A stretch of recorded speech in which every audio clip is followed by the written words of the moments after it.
Al-zulmu dainun. Sesungguhnya kezaliman manusia kepada manusia itu utang. Kalau kamu tidak membayar hari ini, besok. Kalau kamu tidak membayar besok, lusa. Kalau kamu tidak membayar lusa, pekan depan. Tapi tidak akan dimatikan dirimu sampai kamu membayar kezaliman itu. Bismillahirrahmanirrahim. Takdir yang gagal. Nah, makanya inilah yang menjadikan kita harus pandai mengambil hikmah. Kalau kita tidak pandai mengambil hikmah, tidak mungkin kita akan lapang di dalam kita bersyukur. Imam Ibnu Qayyim berkata, bagaimana mesin hati yang paling mudah untuk memproduksi hikmah yang kita lahirkan pada kehidupan, yaitu adalah ketika hati kita semakin bersih. Hati yang semakin bersih, hati yang paling mudah mengambil hikmah. Kalau hatinya sudah mudah mengambil hikmah, lapang di dalam dia bersyukur. Saya ambilkan sebuah kisah nyata, Pak. Kisah ini sering saya sampaikan, tapi tidak ada salahnya saya mengulang kembali supaya kita paham tentang sebuah hikmah. Saya punya santri. Ada salah satu santri saya umurnya 21 tahun, baru selesai dari pondok khidmah di Syamila, tempat kami berdakwah. Salah satu di antara teman santri-santri di depan ini. Tiba-tiba beliau menyampaikan kepada saya, pengen menikah, umurnya baru 21 tahun. Saya saat itu mengatakan, antum masih terlalu muda, jangan nikah. Antum baru selesai dari pondok, baru wiyata bakti, baru merasakan sedikit rezeki yang antum peroleh dari apa yang antum lakukan. Tapi banyak kalimat yang saya sampaikan kepada beliau, jawabannya tetap beliau pengen nikah.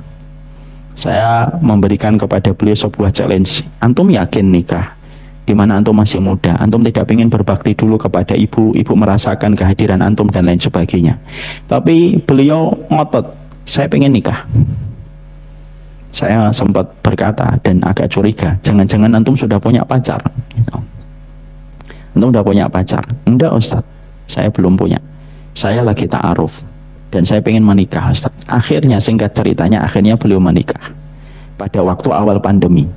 Ketika beliau menikah di awal pandemi, qadarullah orang tuanya tidak bisa datang ke Bekasi.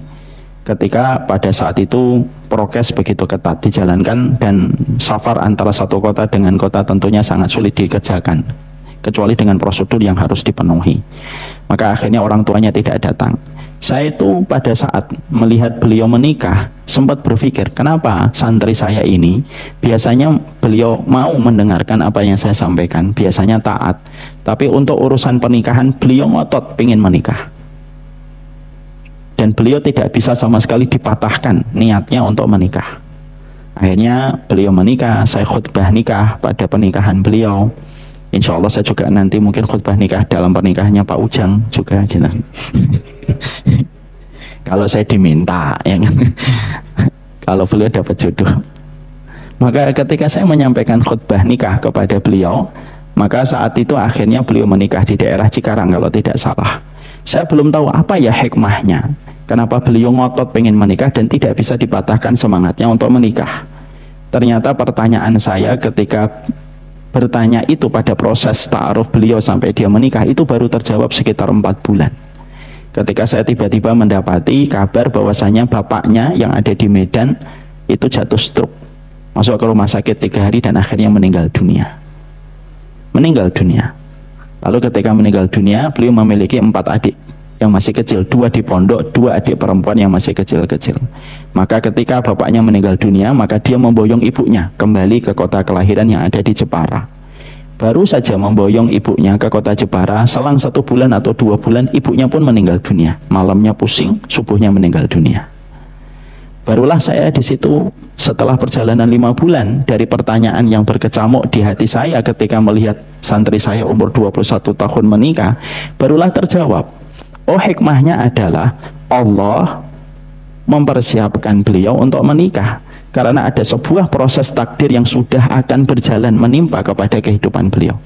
Yang mana kalau beliau tidak menikah, tentunya kesulitan laki-laki jomblo masih muda untuk merawat 4 adiknya, terutama 2 adiknya perempuan yang masih kecil. Tapi karena beliau sudah menikah, maka posisi istrinya menggantikan posisi orang tua atau mertuanya yang telah meninggal dunia merawat adik-adiknya. Itulah yang dinamakan dengan hikmah. Kita ini harus yakin Allah itu sifatnya Al-Hakim. Dan tidak ada satu peristiwa yang menimpa kepada saya, menimpa kepada bapak, menimpa kepada ibu, kecuali pasti ada hikmah. Kalau manusia yakin tidak ada peristiwa kecuali ada tujuan yang Allah persiapkan dan ada pelajaran yang Allah ingin berikan, kalau kita tidak memahami proses ini pada basic hati kita, kita susah untuk syukur. Akhirnya kalau kita rugi, kita langsung marah. Kalau kita sakit, kita langsung kesal. Kalau tidak mendapatkan sesuai ekspektasi, maka kita langsung marah-marah. Padahal kalau kita memahami pasti ada hikmahnya. Tunggu aja hikmahnya di ruang tunggu kehidupan. Pasti Allah akan memberikan hikmah. Dan orang yang pandai memancing hikmah adalah orang yang pandai dan dilapangkan di dalam dia bersyukur kepada Allah. Rasulullah pandai mengambil hikmah. Beliau tidak pernah bertanya kenapa 13 tahun di kota Mekah beliau kalah dalam tanda kutip. Pernah nggak Rasulullah mengatakan kenapa engkau tidak menolong saya ya Allah? Para sahabat tidak ada yang protes kepada apa yang menimpa kepada mereka ketika mereka kehilangan rumah, ketika mereka kehilangan pekerjaan, ketika mereka kehilangan lahan di kota Mekah. Mereka yakin semua peristiwa itu terjadi karena sebuah hikmah. Perhatikan, keridhaan Nabi ketika beliau ingin mengambil hikmah, maka tidak ada yang menduga kota Madinah itu ternyata menjadi kota yang memberikan perlindungan dan kemenangan bagi Rasulullah. Padahal beberapa bulan sebelum turunnya perintah hijrah ke kota Madinah, Nabi tidak tahu kemana akan melaksanakan hijrah. Dan itulah yang menjadikan kita harus mengerti setiap peristiwa itu pasti ada hikmahnya. Dan siapa orang yang pandai di dalam bersyukur? Orang yang pandai mengambil hikmah. Syukur itu makanan, racikannya itu harus didatangkan. Datangnya racikan itu adalah ketika kita pandai mengambil hikmah. Semoga kita termasuk orang yang dimudahkan mengambil hikmah dalam setiap peristiwa, tidak menyalahkan siapapun di dalam setiap apa yang terjadi, tidak menyalahkan apapun terhadap kondisi tidak ideal yang kita peroleh, karena pasti ada sebuah pelajaran kebaikan yang tidak kita duga yang akan bisa kita peroleh ketika kita selalu bersyukur dalam setiap kondisi. Semoga Allah senantiasa menjadikan kita menjadi hamba yang bersyukur, dimulai dari hati yang gampang untuk mengambil hikmah dalam setiap peristiwa. Kita pada kesempatan hari ini akan melanjutkan doa kita. Doa yang akan menjadi pembahasan kita pada kesempatan hari ini adalah doa surat Al-A'raf 23. Kita kemarin di dalam muqaddimah 2 kali kita telah membahas muqaddimahnya. Bagaimana doa ini diucapkan oleh Nabi Adam, peristiwa yang terjadi dan melatar belakangi bagaimana Nabi Adam mengucapkan doa ini, dan bagaimana proses-proses yang berkaitan tentang doa ini yang terjadi. Bagaimana hubungan antara Nabi Adam dengan Hawa, bagaimana hubungan antara Nabi Adam dengan iblis yang menggoda Nabi Adam untuk memakan buah yang diharamkan oleh Allah Subhanahu wa taala.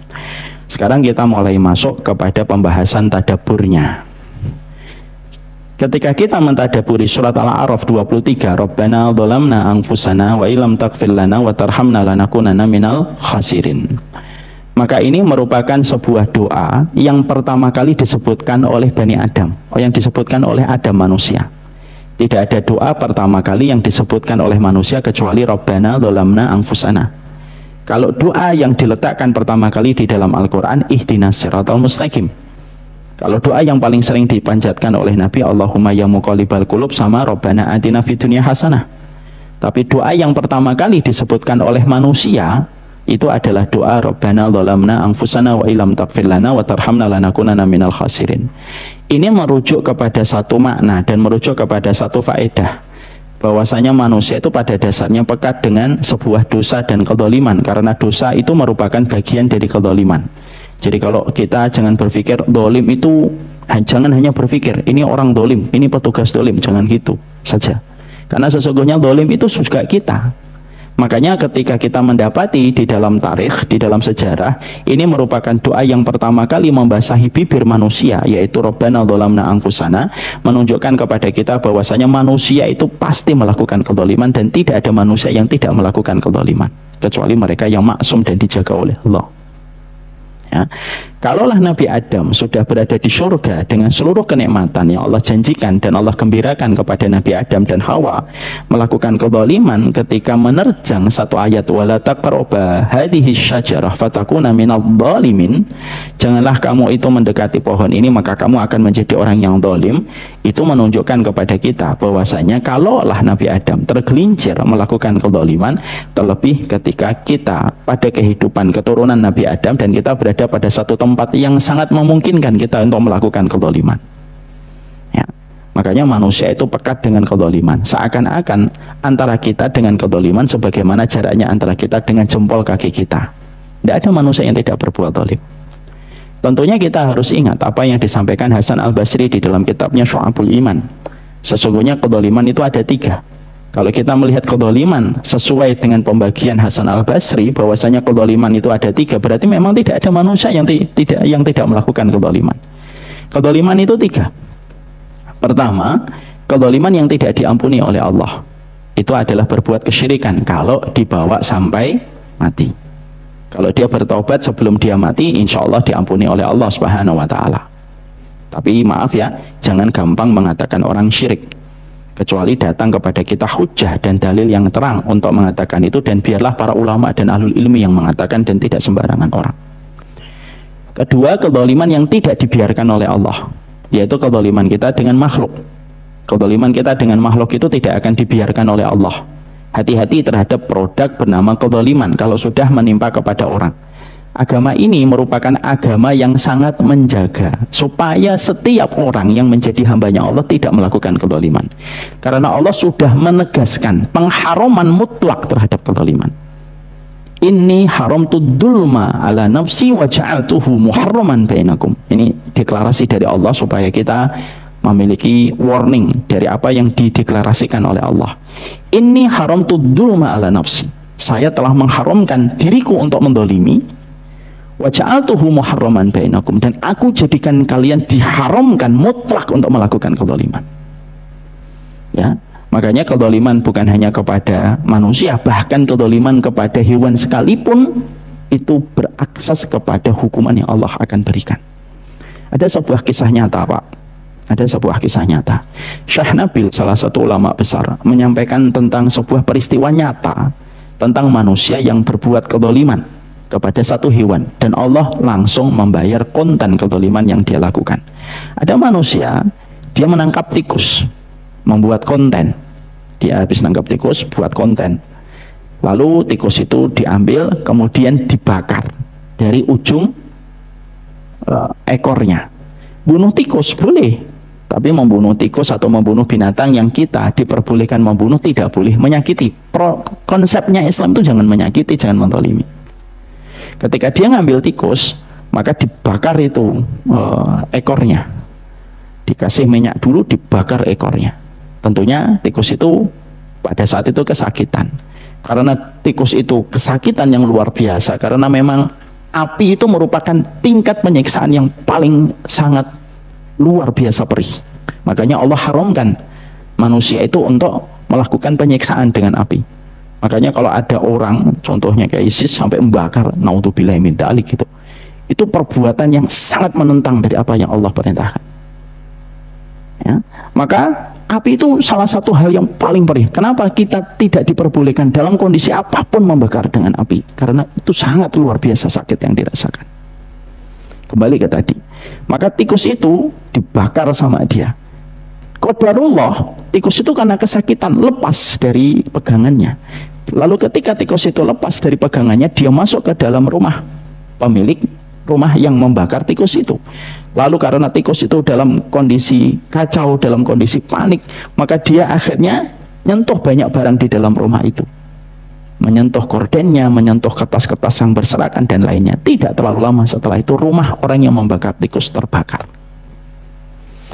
Peristiwa ini dikomentari oleh seorang ulama besar, Syekh Nabil namanya, Al-Wadhi hafizahullah ta'ala. Beliau kemudian berkata, perhatikan peristiwa yang nyata terjadi, dan peristiwa itu bisa dicek di YouTube, Pak. Memberikan kepada kita tentang sebuah faedah besar. Kalau kamu mendolimi tikus saja, ternyata akan dibayar cash dan kontan oleh Allah, apalagi mendolimi manusia. Ad-dulmu dainun. Sesungguhnya kezaliman manusia kepada manusia itu utang. Kalau kamu tidak membayar hari ini, besok. Kalau kamu tidak membayar besok, lusa. Kalau kamu tidak membayar lusa, pekan depan. Tapi tidak akan dimatikan dirimu sampai kamu membayar kezaliman itu.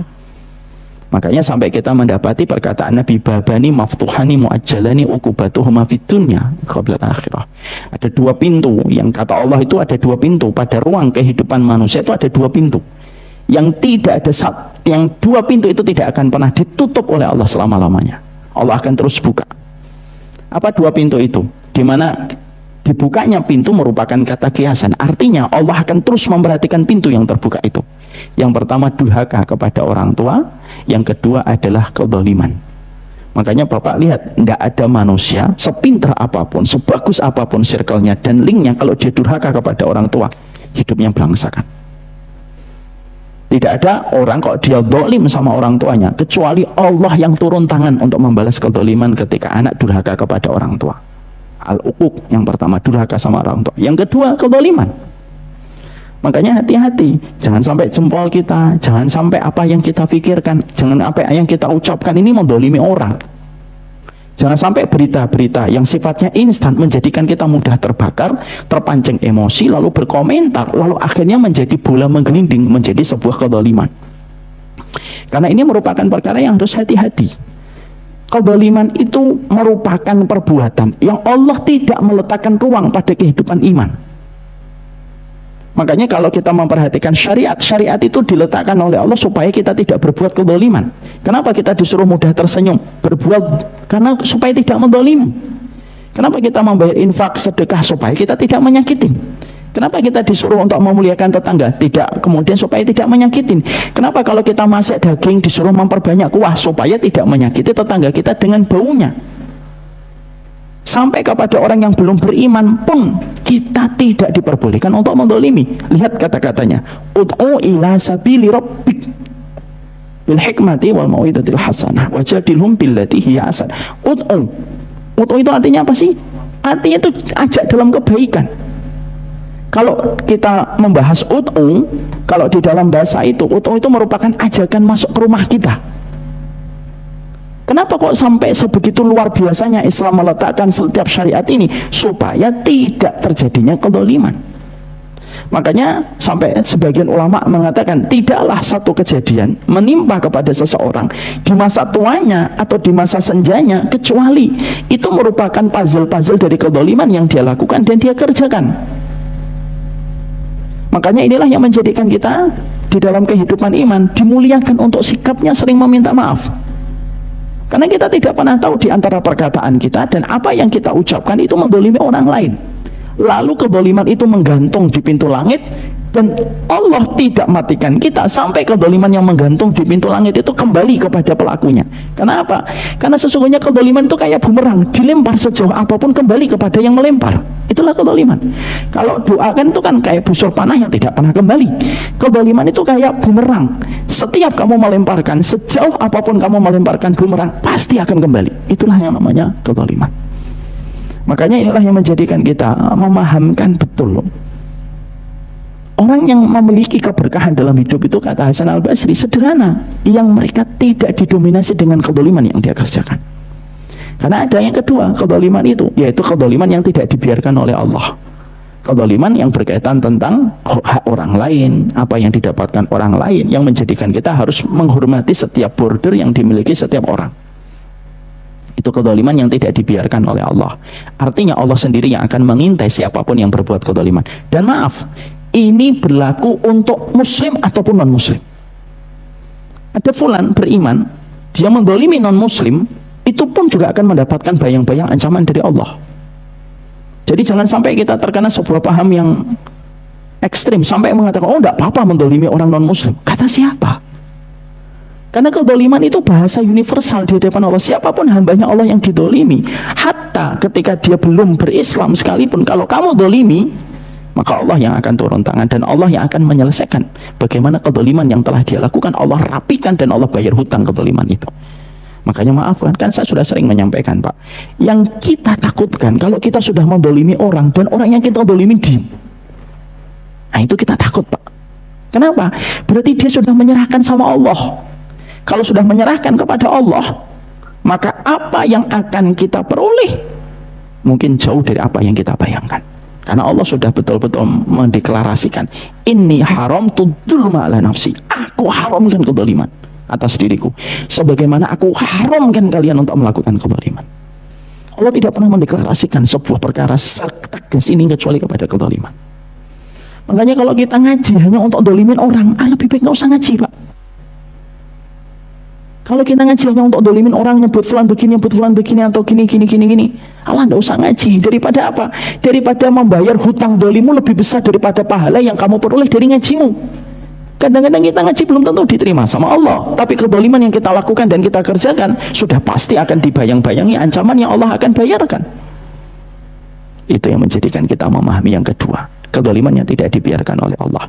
Ada yang ketiga, yaitu adalah kedoliman yang diampuni oleh Allah, kedoliman kita kepada diri kita. Maka itu merupakan salah satu kedoliman yang diampuni oleh Allah selama kita senantiasa lekas untuk bertobat kepada Allah Subhanahu wa Ta'ala.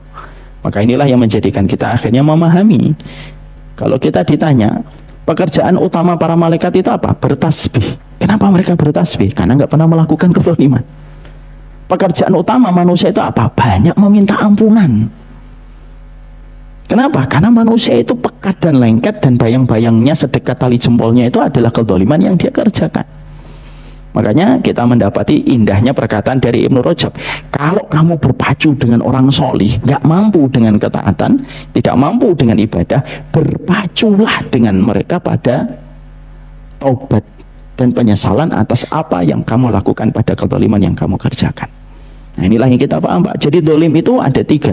Syirik itu kezaliman kepada orang, dan kita berbuat dosa pun merupakan bagian dari kezaliman. Karena apa? Orang yang berbuat dosa itu merupakan orang yang telah menyakiti diri mereka, karena mereka mendapatkan hijab antara dia dengan Allah semakin terbuka ketika Allah akan memberikan hukuman atas apa yang dia peroleh. Setiap apapun aktivitas yang kita lakukan selalu ada konsekuensi yang harus dibayar. Melakukan kebaikan ada konsekuensinya, melakukan sebuah perbuatan melanggar ada konsekuensinya, makan gula terlalu sering ada konsekuensinya, tidak pernah olahraga ada konsekuensinya. Ketika kita terlibat di satu kantor, lalu di kantor itu kita melakukan sebuah perkara-perkara yang menyenangkan dan mendatangkan profit, ada konsekuensinya. Sebagaimana kalau kita melanggar SOP di kantor, ada konsekuensinya.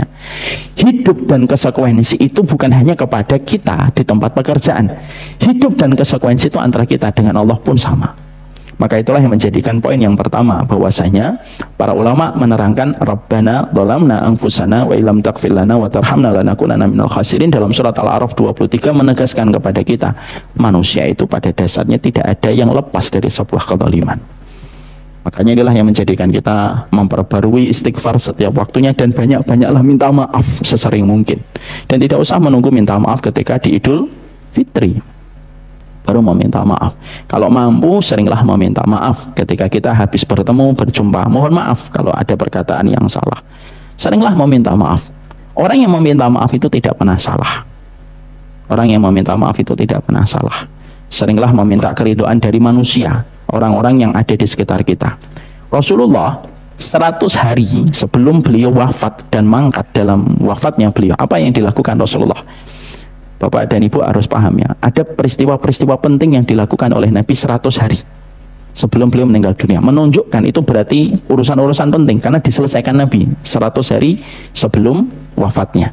Makanya ada kitab yang bagus banget, kapan-kapan kita bahas kalau sudah membahas kitab ini. Ya insya Allah 4 tahun lagi lah, insya Allah 2 tahun lagi. Itu perbuatan apa yang dilakukan Nabi 100 hari sebelum meninggal dunia. Kalau di kita kan 100 hari presiden menjabat, apa yang dilakukan dalam 100 hari menjabat, kan begitu. Ternyata juga ada kitab 100 hari yang dilakukan Nabi sebelum meninggal dunia. Salah satu di antara yang dilakukan Nabi 100 hari sebelum meninggal dunia itu salah satunya apa? Beliau mengumpulkan para sahabat, dikumpulkan semampu mungkin, semuanya kumpul. Lalu Nabi bertanya, siapa di antara kalian yang pernah saya zalimi? Itu menunjukkan bahwasanya Rasulullah pun khawatir terhadap kezaliman. Karena kezaliman yang tidak tuntas di dunia, walaupun sudah dibalas oleh Allah, tapi kalau kita tidak meminta keridhaan kepadanya, maka akan dituntaskan dalam pengadilan Allah. Makanya maaf, Bapak nanti baca di kitab Tauhid, kitab Akidah, manusia itu sebelum dihisap, nanti yang akan dihisap itu siapa? Hewan, Pak. Manusia itu sebelum manusia dihisap satu persatu, kita berdiri di hadapan Allah 40 tahun menatap ke langit, yang akan dibangkitkan itu binatang-binatang. Dalam satu riwayat yang sahih, binatang akan dihidupkan oleh Allah. Binatang yang pernah menanduk binatang lainnya, maka mereka diputuskan oleh Allah. Ini binatang ini pernah nanduk binatang ini jatuh gara-gara tandukan binatang ini menerkam binatang ini, Semuanya dilihatin kepada manusia. Jadi manusia itu melihat dulu bagaimana proses Allah meletakkan keadilan sampai kepada hewan. Cuma kalau hewan tidak diberikan hukuman, mereka langsung setelah mereka diperlihatkan kedoliman yang pernah dia lakukan hewan-hewan itu, dijadikan mereka langsung menjadi tanah. Pada saat itulah manusia yang berbuat kedoliman, mereka berkata, ya laitani kuntu turaba, coba saya jadi tanah. Itu menunjukkan bahwasanya sekali lagi, dolimnya hewan kepada hewan aja nanti akan diperlihatkan oleh Allah, apalagi kedoliman kita kepada manusia. Sekali lagi ya Pak, ngajinya kita jangan menjadikan kita berbuat kezaliman. Fulan begini, fulan begini, fulan begini. Apalagi kalau sudah mengkafirkan, sudah menyesatkan dengan begitu mudah. Naudzubillah min dzalik. Maka itu yang pertama. Maka yang kedua yang kita peroleh dan kita dapatkan, para ulama lalu menerangkan kepada kita. Tadabbur yang kita peroleh di dalam doa surat Al-A'raf 23 itu apa? Dosa itu menghilangkan nikmat. Dosa itu menghilangkan kenikmatan. Karena kita menjumpai bagaimana Nabi Adam yang sudah diberikan kenikmatan berlimpah, yang tentunya kita semuanya sepakat mutlak kenikmatan yang didapatkan oleh Nabi Adam. Ingat ya, nikmat itu dua, nikmat yang mutlak, ada nikmat yang relatif. Ya, nikmat mutlak itu cuma satu tempat, yaitu ketika di surga. Makanya Allah tidak menyebut kata bahagia kecuali adalah di dalam surga. Nikmatnya surga itu mutlak. Tapi nikmat mutlak yang ada di surga itu hilang disebabkan dosa yang dilakukan dan dikerjakan oleh Nabi Adam.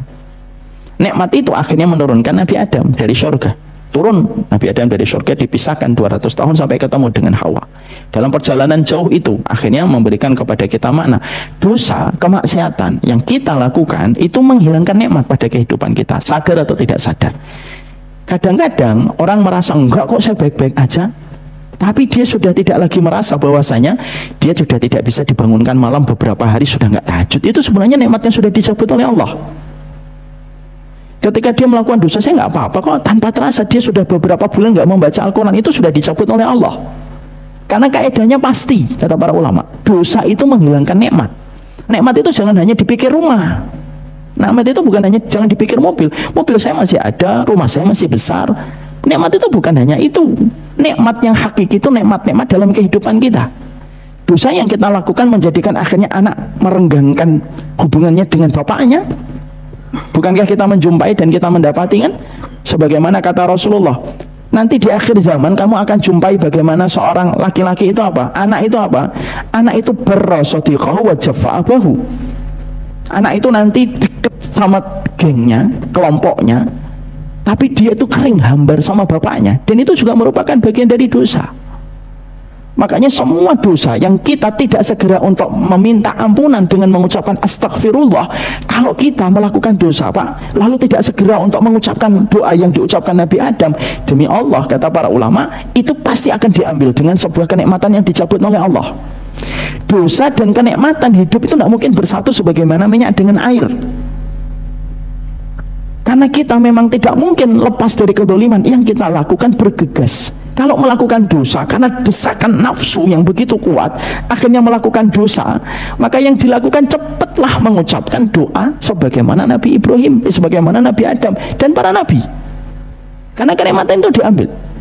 Maka perhatikan, kalau kita perhatikan alurnya, Nabi Adam turun, sudah hilang itu nikmat dunia dengan surga, nggak bisa dibandingkan. Tapi masih mendingan Nabi Adam, tanah nggak usah beli Pak. Saat itu sepanjang dia memandang itu yang miliknya Nabi Adam. Coba, jadi raja properti itu bukan Donald Trump, Nabi Adam sebenarnya. Karena pada saat itu tanah miliknya beliau, air miliknya beliau, buah-buahan miliknya beliau. Dan ketika Nabi Adam diturunkan, kata para ulama, setidaknya tidak ada yang dilakukan Nabi Adam kecuali apa? Tinggal ngambil, walaupun tidak senikmat ketika masih di surga. Ketika manusia Nabi Adam dan Hawa sudah diturunkan nikmatnya dari nikmat surga ke nikmat dunia, itu pun masih enak. Artinya air nggak perlu bayar, udara masih bersih, belum tercampur dengan apapun, nggak ada virus dan lain sebagainya.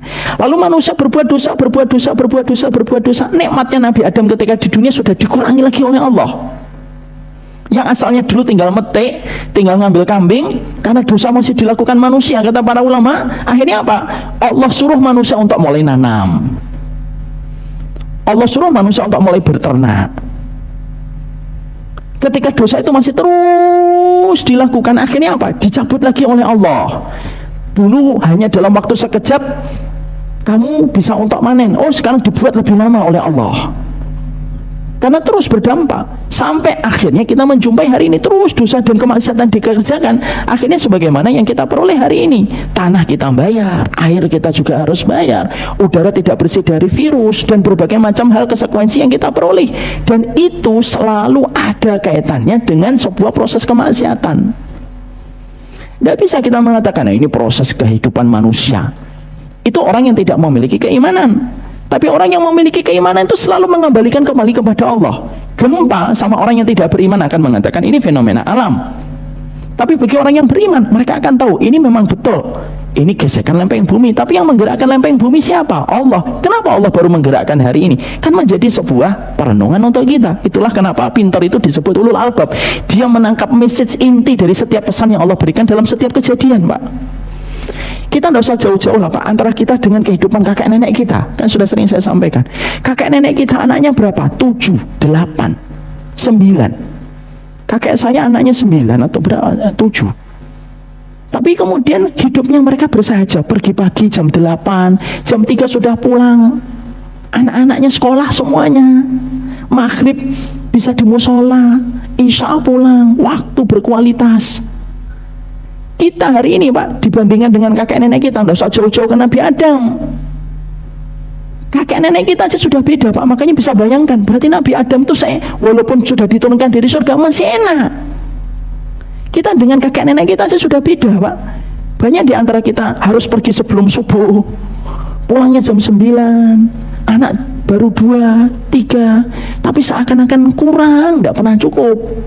Kita tidak pernah punya waktu untuk ngajak kita untuk kemudian duduk maghrib bersama anak kita. Dan tanpa kita sadari, semua dosa itu mengambil sebuah kenikmatan pada kehidupan kita. Lah itu yang sering tidak kita sadari. Makanya kenapa istighfar itu menjadi salah satu tanda karakteristik orang yang beriman. Karena kenikmatan hidup itu tidak akan diberikan sama Allah sampai kamu melakukan maksimal untuk senantiasa memohon ampunan kepada Allah. Semua perkara itu. Makanya inilah yang menjadikan akhirnya kita belajar dari apa yang terjadi dan menimpa kepada Nabi Adam. Nabi Adam itu cuma makan satu buah, itu pun tidak habis Pak. Cuma satu gigitan tok. Cuma satu gigitan aja, konsekuensi hukumannya dari Allah itu sebesar itu. Diturunkan dari nikmat mutlak menuju kepada nikmat relatif di dunia. Padahal cuma satu gigitan aja. Nabi Adam tidak sampai nambah. Nabi Adam nggak nambah sampai makanannya, sopnya, enggak, cuma satu gigitan buahnya saja. Tapi sudah cukup bagi Allah memberikan hukuman di dalam kehidupan Nabi Adam. Nah, peristiwa ini para ulama menasihati kita semuanya. Hidup itu konsekuensi. Kalau kamu melakukan dosa silahkan, tapi ada konsekuensinya. Makanya wasiatnya Jibril kepada Rasulullah Muhammad itu Pak, ngajarkan tentang konsekuensi. Ilma ma syi'ta fa innaka mayitun, ilma ma syi'ta fa innaka majzun bihi. Kan Nabi, kan kita mendapati malaikat Jibril itu kan berwasiat, berbuatlah apa saja, tapi kamu mati loh. Berbuat apa saja, tapi kamu akan merasakan akibatnya. Jadi itu yang kita harus paham. Makanya nikmat itu selalu hilang kalau sudah dimasuki dengan dosa. Ini ada kisah nyata Pak. Saya tutup kajian kita ini, kesempatan pagi ini. Ada kisah nyata, saya sudah minta izin sama beliau untuk menyampaikan sebuah hikmah dalam peristiwa ini. Ada seorang ikhwan muda, beliau berbisnis, sempat terlibat riba. Dalam perjalanan bisnis yang masih ada sangkutannya dengan riba, dengan izin Allah, beliau karena ingin sekali untuk segera membebaskan hutangnya dari riba itu, akhirnya Allah mudahkan, karena memang dia ingin membersihkan. Akhirnya dia tepat waktu membayar, lepas, lega dia. Masya Allah, akhirnya lepas dari riba. Ketika beliau sudah disiplin di dalam interaksi kepada pihak yang memberikan kepada beliau itu adalah riba, kata disiplin, maka mendapatkan tren positif dari pihak yang memberikan riba itu. Lalu pihak riba itu ketika selesai, bukan melepaskan, tapi mendatangi lagi. Pak, kami pinjemin lagi Pak, gitu. Oh enggak, sudah. Saya sudah, alhamdulillah ini sudah berjalan semuanya bisnis saya. Bapak nggak apa-apa, nanti kami akan ini, karena Bapak kami miliki tren yang baik, gini.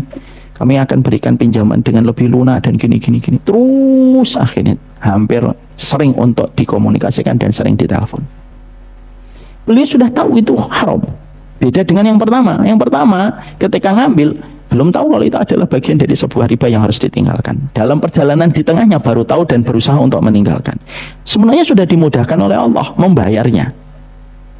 Qadarullah ketika sudah selesai ini terus pihak ini menelepon dan akhirnya tergiur. Ya, coba deh saya akan meminjam lagi. Mungkin dengan itu saya akan bisa lebih besar lagi. Nanti kita tutup dengan berbagai macam ketaatan lah. Ada salah ya berinteraksi dengan riba lalu berdalih akan melakukan ketaatan setelah mendapatkan profit. Tidak segampang itu, karena jerat riba itu lebih parah daripada jerat narkoba di hadapan Allah. Akhirnya kena Pak, akhirnya karena dikasih berbagai macam keringanan, fasilitas dan lain sebagainya, akhirnya tergiur lagi. Beliau ngambil riba kembali, lalu membuka beberapa bisnis di kota kelahirannya. Dia buka ini, dia buka ini, buka ini. Ada 3 bisnis kalau tidak salah yang beliau buka. Qadarullah, ya, 3 bisnis yang beliau buka di kota kelahirannya itu tidak berhasil. Yang satu tutup, asalnya subsidi silang gitu. Akhirnya 3 ini sudah tidak bisa, nutup, tinggal 2. Dia punya bisnis di Jakarta utamanya. Ini mendapatkan subsidi dari Jakarta. Ternyata tidak kuat juga, mati lagi satu.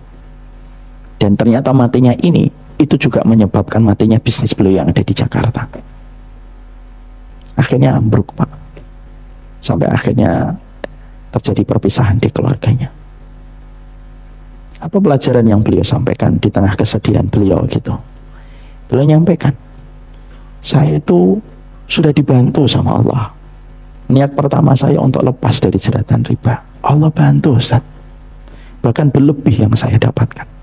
Kalau saat itu saya fokus mulai beribadah, melakukan ketaatan, berbisnis yang betul-betul basicnya bersih, harusnya begitu yang saya kerjakan. Tapi apalah daya, saya tertarik dan tergiur mengambil kembali. Dan ketika itu masuk, ya kita paham, kalau riba sampai diharamkan oleh Allah, berarti sel kankernya riba itu lebih parah daripada sel kanker yang ada pada kehidupan manusia. Kenapa? Kalau sampai diberikan ancaman besar sama Allah, itu berarti dampak keburukannya itu besar banget. Jadi Bapak, kalau mari kita belajar untuk melihat para ulama. Jadi ulama itu mengatakan begini, kalau kamu melihat ada satu dosa kok sampai ancamannya gede, berarti dampak kerusakan dari dosa itu kalau dilakukan gede sekali.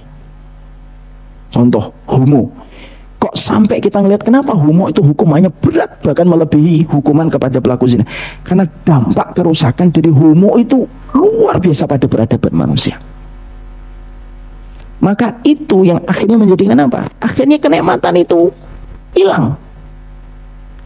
Dan beliau sekarang merintis dari awal, pelan-pelan gitu.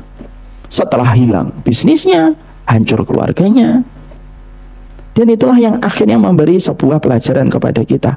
Potret kejadian Nabi Adam itu akan mungkin terjadi.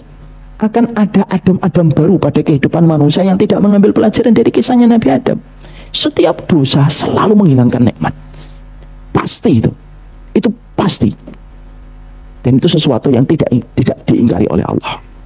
Maka itulah yang menjadikan kita akhirnya memahami poin yang kedua. Mentadaburi ketika Rabbana dzalamna anfusana adalah, kalau kamu tidak bergegas mengucapin doa ini paling sering dalam setiap langkah hidupmu, ya kamu akan terkena ancaman-ancaman hilangnya kenikmatan, akan kemudian mendapatkan banyak perkara-perkara buruk yang kamu jumpai dalam kehidupan. Dan itulah yang menjadikan kita akhirnya memahami ketika mengucapkan Rabbana dzalamna, kita ini zalim, kita ini pendosa. Yang kedua, kalau kita tidak mengucapin doa ini dengan tulus dan betul-betul mengikhlaskan hati kita kepada Allah, maka akan banyak satu persatu episode kenikmatan hidup kita diambil oleh Allah. Maka itu akan menjadikan kita paham kenapa mengucapkan ini menjadi penting dan kenapa doa ini diucapkan Nabi Adam, dan ini merupakan doa pertama kali yang membasahi bibir manusia ketika turun di atas muka bumi. Rabbana dzalamna anfusana wa illam taghfir lana wa tarhamna lanakunanna minal khasirin. Itu yang kedua. Apa yang ketiga, yang keempat, yang kelima, keenam, ketujuh, kedelapan, 9, ke-10, insya Allah kita bahas pada pertemuan kita selanjutnya. Semoga Allah memberikan kebaikan untuk seluruh kehidupan kita. Semoga kita ini tahu, kita ini pendosa, tapi pendosa yang mencoba untuk kembali kepada Allah. Ada yang kembali dari dosanya ketika dulu bekerja, ada yang kembali kepada Allah dari kemaksiatannya ketika di masa muda, ada yang kembali kepada Allah dari dosa yang pernah menyelingkupi kita ketika kita memiliki anak. Semuanya itu menjadikan kita memahami proses kembalinya kepada Allah, menjadikan kita kembali ke kampung halaman kita, yaitu adalah syurga. Mengakui dosa itu hal yang besar, dan Allah lebih senang kepada para pendosa yang mengakui dosanya daripada para ahli ibadah yang bersombong dengan ketaatannya. Semoga Allah memberikan keberkahan dalam setiap urusan kita. Wassalamualaikum warahmatullahi wabarakatuh. Kita masih di surat Al-A'raf 23, dan kita sudah masuk kepada sebuah tadabbur dari para ulama ketika mereka menyingkap arti dan makna pada kata dan doa Rabbana zalamna anfusana. Kita akan lanjutkan poin ketiga sampai poin yang ke-10. Apa makna yang dihadirkan? Kenapa di situ ada zalamna wa ilam taghfir lana wa tarhamna? Kenapa sih kata ampuni dan rahmati selalu bergandengan? Kenapa ada kata khasirin? Semuanya sudah dijelaskan maknanya oleh para ulama, dan semoga kita adalah orang yang pandai mengambil setiap makna pada setiap kalimat-kalimat kebenaran. Makanya para ulama lalu menyampaikan penuntut ilmu itu ada yang mampu mengambil hikmah, mampu mengambil makna pada setiap kalimat kebenaran. Ada para penuntut ilmu yang mereka tidak pernah mampu mengambil makna pada setiap kalimat kebenaran. Semoga kita yang kedua.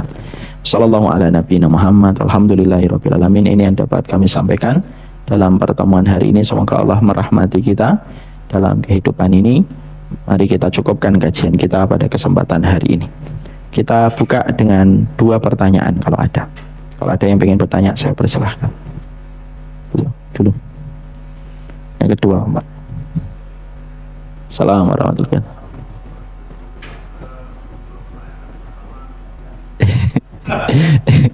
Enggak, masukkan. Ada dosa yang nikmat. Ada dosa? Ada dosa tapi nikmat gitu ya. Kemudian orang ini mengatakan ya nggak apa-apa, nanti hilang nikmatnya, udah saya nikmati duluan gitu. Iya. Yang kedua, saya jawab dulu yang pertama, boleh Mas? Dosa itu, mari saya pernah menyampaikan Imam Ibnu Qayyim. Dosa itu memang pertama kali membawa nikmat, tapi lama-lama orang yang melakukan dosa itu akan hilang nikmatnya. Dan kalau sudah hilang nikmatnya, dia tidak mudah untuk menanggalkan jeratan dosa itu, karena dosa itu tidak mempersilahkan dengan mudah orang keluar dari kubangan dosa. Contoh Pak, orang narkoba, nikmat atau enggak nikmat? Nikmat. Ketika dia mengatakan saya mau bertobat, apakah segampang itu? Oh enggak. Mungkin dia melewati proses sakau, proses detox yang lama. Enggak mudah dia, dan banyak orang yang akhirnya mati dalam proses itu. Ya semoga Allah mengampuni, karena para pendosa sekalipun kalau meninggal dunia harus kita mintakan ampunan. Semua dosa itu kayak candu Pak, yang tidak mudah setiap orang akan meninggalkan. Maaf, onani, nikmat. Orang pengen untuk bertobat dari onani, apakah gampang? Enggak Pak, diuji dengan luar biasa yang telah menjadi kebiasaannya. Menghentikan habit itu enggak gampang. Itu dalam bahasa umum, ini dalam bahasa dosa, di mana setan itu akan terus memberikan kepada manusia untuk berbuat dosa. Bukankah di dalam surat Maryam Allah menyampaikan bahwasanya setan itulah yang memberikan kekuatan manusia untuk berbuat dosa dan berbuat dosa. Nah itulah yang menjadikan kita, kenapa kita diperintahkan untuk segera bertobat dari dosa, karena mendapatkan pertolongan dari Allah jauh lebih besar ketika kamu langsung habis melakukan dosa langsung bertobat. Walaupun mungkin nanti bisa terjebak lagi. Ustadz, ada kan manusia gini, maksud, kalau berbuat dosa dia ngomong tanggung sekalian nanti tobatnya, tanpa dia sadari mengakhirkan taubat itu menjadikan dia harus menghadapi konsekuensi lambatnya pertolongan sebagaimana lambatnya dia bertobat. Kenapa? Pertolongan itu diberikan sesuai dengan responnya dia memberikan jalan taubatnya. Makanya orang yang misalkan maaf habis berzina, naudzubillahi min dzalik, nasallallahu alaihi wasallam, dia zina, langsung astagfirullah, nyesal, kemungkinan pertolongan Allah besar kepadanya daripada zina terus merasa senang, nggak ketahuan, lagi, sejauh kamu mengakhirkan taubat, maka sejauh itu lambatnya pertolongan akan datang menyapa hatimu. Nah, itu yang dikatakan oleh Imam Ibnu Qayyim. Wallahu a'lam bishawab. Baik, yang kedua, dosa di dalam dunia ini yang Allah hilangkan, cabut nikmatnya nih, apakah khusus untuk seorang muslim, apakah ini untuk seluruh manusia? Misalnya Pak Jenderal Bintang 2 ini sekarang kan hilang nikmatnya nih, apakah ini termasuk dalam case tadi atau di luar yang bahasan? Semuanya, Pak. Semuanya berlaku, terutama kalau kejahatan kepada manusia. Saya tadi menyampaikan, kejahatan manusia, kezaliman manusia kepada manusia itu tidak mengenal identitas agama. Ada orang non-muslim mendolimi non-muslim, apakah kemudian Allah berlepas gitu membiarkan? Enggak lah. Tanda rahmatnya Allah, rahmannya Allah itu apa? Allah tetap akan memberikan keadilan kepada siapapun di antara hambanya, baik yang muslim atau non-muslim, yang mereka mendapatkan kezaliman. Itu sifat rahmannya Allah. Rahman dan Rahim itu bedanya. Rahman itu kan berlaku jami, lil jami, yutlaq alal jami, lil mu'minin wa ghairihim. Dia berlaku untuk mukmin atau enggak mukmin, Pak. Apa yang dia dapatkan ketika membunuh, kalau dibuktikan di persidangan dia betul membunuh, memang termasuk yang membunuh, maka bisa jadi, maka apa yang didapatkan itu bagian dari apa yang dia peroleh, belum lagi dengan ancaman di neraka. Makanya kalau kita ditanya, orang kafir itu atau orang muslim itu di akhirat itu tuh dihisap oleh Allah ataukah tidak? Dihisap oleh Allah atau tidak, Pak? Orang yang tidak muslim itu dihisap oleh Allah atau tidak? Siapa yang mengatakan dihisap? Angkat tangan. 1, 2, 3. Yang mengatakan tidak dihisap?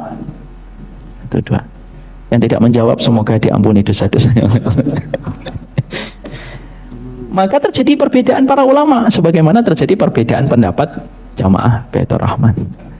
Tapi pendapat yang saya pilih adalah orang non-muslim pun dihisap. Kenapa? Untuk dibedakan antara kejahatan dia, selain dari kesyirikan yang dia lakukan, maka nanti dibedakan lagi dengan tingkat kejahatan-kejahatan yang dia lakukan kepada sesama manusia. Makanya ada orang non-muslim, dia diadab oleh Allah, tapi tidak sekeras tetangganya yang sama-sama non-muslim. Kenapa? Karena yang non-muslim ini dia zina, dia bunuh orang, dia jahat sama orang, dia nyakitin orang, itu lebih parah lagi. Karena sifat neraka itu sifat keadilan, Pak. Antara non-muslim yang tidak melakukan kejahatan sosial dengan non-muslim yang melakukan kejahatan sosial itu beda di sisi Allah. Karena semua kaidah di neraka itu keadilan. Allah memasukkan manusia ke surga, kaidahnya rahmat. Karena apa yang kita dapatkan tidak sesuai dengan amal perbuatan ketaatan kita, kan? Kalau masuk ke surga itu kaidahnya rahmat, Pak. Makanya tidak ada yang saya sudah sering menyampaikan, kita tidak bisa masuk surga itu karena amal. Makanya dalam kitab Syu'abul Iman oleh Imam Baihaqi ada orang Yahudi sebelum Rasulullah beribadah 500 tahun, Pak. Lalu ketika disidang oleh Allah, dimasukkan oleh Allah dengan kata, "Masuklah kamu ke surga dengan rahmatku." Dia mengatakan, "Karena ibadahku 500 tahun ya Allah." Enggak, karena rahmatku. Enggak, ibadah saya 500 tahun kok. Maka pada saat itu malaikat disuruh untuk menghisap orang ini. Hisap aja orang ini. Ini dalam kitab Syu'abul Iman Baihaqi. Dihisap oleh para malaikat. Lalu setelah itu para malaikat ditanya, pakai ketaatan dia 500 tahun itu. 500 tahun, Pak, betul-betul terjaga dari dosa. Tetap ada dosa-dosa yang dia kerjakan, tapi ketaatannya paling dominan. Masya Allah. Maka ketika dihitung oleh para malaikat, malaikat kemudian berkata, sudah kami hitung, bayar untuk membayar nikmatku di dunia aja dulu yang aku kasih sama dia. Para malaikat langsung mengkonversi dengan bahasa detailnya malaikat. Ya Allah, ini ibadahnya 500 tahun hanya membayar kenikmatan mata sebelah masih kurang. Akhirnya dia masuk surga karena rahmat. Apa yang nanti diperoleh kita, insya Allah penduduk surga, amin, insya Allah, itu tidak sebanding dengan apa yang Allah sudah sediakan di surga, Pak. Karena kaidah surga itu kaidahnya rahmat. Beda dengan kaidah neraka. Kaidah neraka itu keadilan. Sesuai dengan perbuatan kamu, sesuai itu pula yang kamu petik dan kamu panen. Makanya non-muslim yang jahat dengan non-muslim yang tidak jahat itu dibedakan oleh Allah. Antara Abu Thalib dengan Abu Jahal dibedakan sama Allah. Antara non muslim dengan misalkan Walid bin Mughirah yang jahat kepada Islam dibedakan oleh Allah sesuai dengan tingkat kejahatan dia. Makanya kenapa dibuat neraka itu bertingkat oleh Allah? Kenapa kok nggak satu? Misalkan bayangin kita nggak panci raksasa gitu, dipanaskan minyaknya masukin bareng-bareng, keadilan Allah hilang. Karena semuanya merasakan sama. Misalkan panci raksasa dipanaskan dengan suhu derajat misalkan 70 Celcius gitu, semuanya merasakan 70 Celcius, keadilan Allah hilang, Pak. Makanya neraka itu kan bertingkat-tingkat. Proses manusia itu kalau kita baca dalam kitab tauhid, kalau dilemparkan manusia, kalau ada manusia dilemparkan ke neraka, itu kan mereka akan terus dia ngambang. Apa mengambang itu bahasa Indonesianya? Mengapung. Ngapung dia. Terus itu. Nanti sesuai dengan tingkat dosanya, dia disambar oleh bagian dari neraka itu. Kalau dia disambar neraka jahim, sesuai dengan dosanya. Ada yang disambar jahanam, ada yang disambar sama sair, masuk dia ke sair. Itu sesuai dengan tingkat dosanya. Ada yang yang terpeleset dari sirat, dia terpeleset dari sirat, gitu, tak masuk di permukaan, udah nggak ngapung dia, sudah di atas aja, di permukaan aja. Semuanya beda. Itu karena kaedahnya neraka itu keadilan Allah. Ustadz, Allah kan maha rahman. Emang Allah nanti akan menyiksa manusia? Betul, Allah itu maha penyayang. Tapi sifat penyayangnya Allah tidak berdiri sendiri. Ada sifat keadilan Allah. Kalau tidak ada surga dan neraka, justru hilang keadilan. Akhirnya ketika orang yang berbuat taat disamakan sama orang yang tidak berbuat ketaatan. Nah, itulah yang menjadikan kita paham. Kaedahnya dua, tempat ini beda. Kaedahnya surga, kaedah rahmat. Kaedah neraka itu kaedah keadilan. Itu. Makanya tadi yang kita bahas. Pertanyaan tadi apa? Saya lupa saya. Jangan orang muslim dari kenapa? Yang orang muslim gitu ya.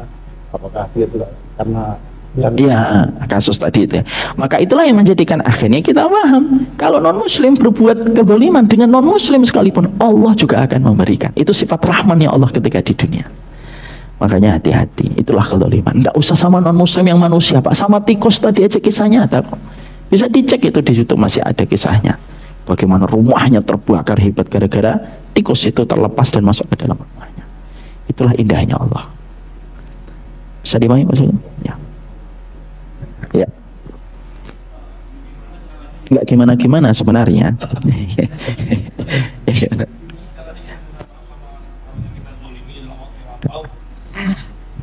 Makasih, Pak. Bagaimana caranya kita minta maaf kepada orang yang kita zolimi pada saat lampau, mungkin sekitar 5 tahun atau 10 tahun yang lalu gitu. Teman sekarang orang itu sudah tidak bisa kita temui gitu. Apakah sudah meninggal atau sudah di mana tidak bisa kita temui. Kita mungkin pernah menzolimi dia tapi udah nggak bisa temui. Gimana caranya? Sedekah atas nama orang yang mungkin antum dolimi, antum sudah lupa. Ya Allah, saya sedekah 1 juta. Mungkin kepada siapapun yang pernah saya dolimi dan saya tidak tahu lagi kemana dia. Saya sedekahkan harta ini atas nama kebaikan untuk beliau. Karena melakukan kebaikan yang ditujukan kepada orang yang kita dolimi, kafarahnya kita dari dosa itu. Contoh nih, mari kita lihat dari perkataan Imam Nawawi. Pak Hari ngibahin saya. Moga-moga saya nggak pernah, tapi kalau pernah ya istighfar sama Allah. Pak Hari ngibahin saya. Terus Pak Hari kan dolimin saya. Maka yang dilakukan ada 2 opsi dalam petunjuk syariat. 1, Pak Ari langsung minta maaf sama saya. Ustaz, saya pernah gibahin Ustaz. Ya, saya ridho. Selesai itu, tidak ada lagi pengadilan Allah di akhirat. Atau yang kedua, kalau saya ngomong langsung ke Ustaz, nah nanti Ustaz akhirnya renggang sama saya. Lalu yang dilakukan, kata Imam Nawawi, dzikru mahasinahu, yaitu adalah kamu menyebutkan kebaikannya di tempat kamu menggibahi. Itu kafarahnya. Dari situlah sebagian para ulama mengatakan menyebutkan kebaikan orang yang kita gibahin untuk mengganti gibah yang pernah kita berikan, itu kafarahnya, itu penebusnya. Sama, kalau kamu melakukan kezaliman, orang yang kamu dolimi tidak lagi bisa kamu jumpai. Di mana dia? Kok sekarang nggak ada? Oh ya sudah, saya sedekah. Saya sedekahkan. Dan itu ada kisah Abu Dhamdham radhiyallahu anhu. Abu Dhamdham ini, Pak, tidak punya infak, tidak punya harta, Pak Hari, untuk dia sedekahkan. Jadi dia nggak punya harta untuk dia sedekahkan. Apa yang dilakukan Abu Dhamdham radhiyallahu anhu? Ya Allah, saya ini nggak punya uang, saya nggak punya harta untuk saya infakkan ya Allah. Yang saya kerjakan adalah saya ridhoi siapapun yang mendolimi saya, silahkan sebagai bentuk sedekah saya. Itu, dan itu riwayatnya termasuk salah satu riwayat yang hasan. Sama pula itu. Jadi yang kita rajin-rajin untuk melakukannya itu. Makanya sedekah itu kalau bisa ada manajemen niatnya yang benar. Saya sedekah nih, sedekah kepada fulan. Ya, maka sedekah kita kepada fulan ini pertama untuk menghapuskan dosa saya. Yang kedua menjaga keluarga saya dari bala. Yang ketiga untuk orang tua saya. Yang keempat, ya Allah, kalau ada orang yang dolim, yang pernah saya dolimi, ya ambilkan dari sedekah itu, supaya dia mendapatkan kebaikan dari sedekah itu. Nah, itu yang kita bisa lakukan. Kadang-kadang kan kita tidak tahu apakah kita sudah mendolimi ataukah tidak. Tentunya, maaf, batas kedoliman ini harus clear juga. Jangan sampai ada orang ngomong begini, dia tidak bermaksud mendolimi, orang lain langsung mengatakan, wah kamu telah mendolimi saya. Ya, artinya nanti Allah yang akan memutuskan, dan kita harus mengetahui definisi dari kedoliman itu apa, supaya tidak gampang-gampang nuduh orang, kamu dolimin saya. Tidak segampang itu juga. Bisa dipahami? Saya kira pertanyaan beliau mewakili pertanyaan yang lainnya. Inilah yang kita pelajari pada kesempatan hari ini. Semoga Allah memberikan keberkahan, dan moga-moga bapak-bapak bukunya tidak hilang ya di rumah ya, kalau tidak salah. Atau jangan-jangan belum dibuka bungkus plastiknya, tolong dibuka apa gitu. Dan kita pada kesempatan hari ini sudah membahas pada halaman 72 dan 73. Nanti kita akan lanjutkan pembahasan berikutnya. Ini merupakan salah satu materi yang cukup penting supaya kita mampu mengambil makna pada setiap kalimat kebenaran. Wassalamualaikum. Subhanakallahumma wa bihamdika asyhadu an la ilaha illa anta astaghfiruka wa atubu ilaik. Assalamualaikum.